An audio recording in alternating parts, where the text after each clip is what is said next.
Abu yang mulia, apa hukum seorang istri meninggalkan rumah tanpa izin dan tanpa ditalak, tetapi si suami terus memberikan nafkah untuk si istrinya, maksudnya nafkah zahir?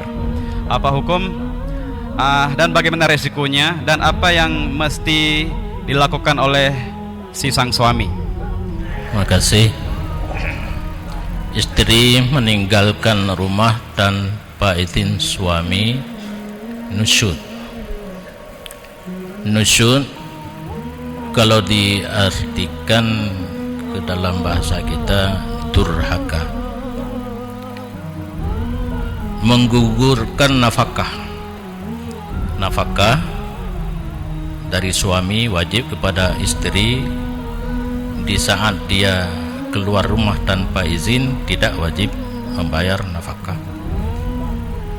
Dan dosa, perempuan tersebut berdosa menyona dua boh, kan wajib wawa kena kedih nyan yang ka tebiat dari rumah tanpa izin hana wajib wawa jer wawa ba yang tabuh tapi juinan selama golom yang tebiat rumah gua rumah dan gebegat pernyataan enggak nyan hanali durhaka kata alum kepada suami.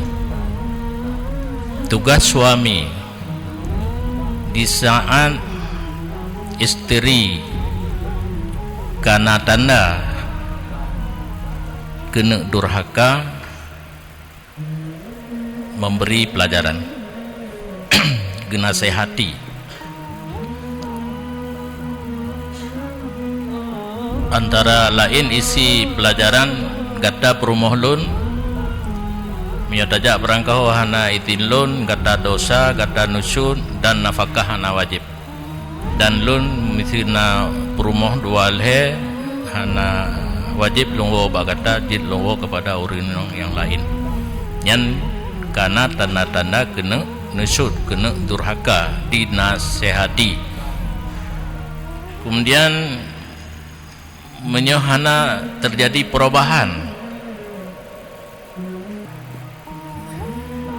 di pisah ranjang.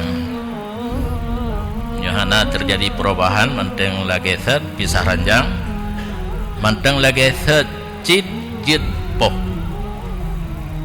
Tapi beingat ino ham kaimaen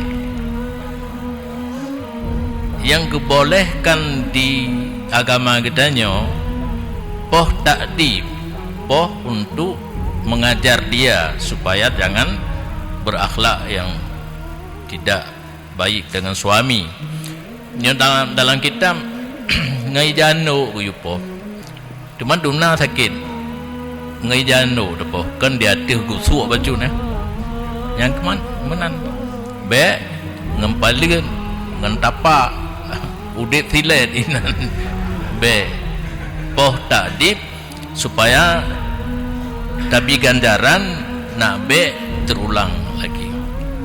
Yang tugas suami terhadap istri yang contohnya meninggal rumah tanpa izin, yang contoh padahal menyebarkan watetawo gebuka pintu nyohang getim bukali yang karena tanda-tanda menyebarkan watetawo gebuka pintu dengan senyuman gesambut jino kangen bokrut yang karena tanda barokan tok pintu ke jino ka kamkum yang kepegah lang kitab tanda-tanda kena durhaka, kena nusyud, diberi pelajaran, berkekalan pisah ranjang, berkekalan gecok tindakan poh tapi untuk taktib.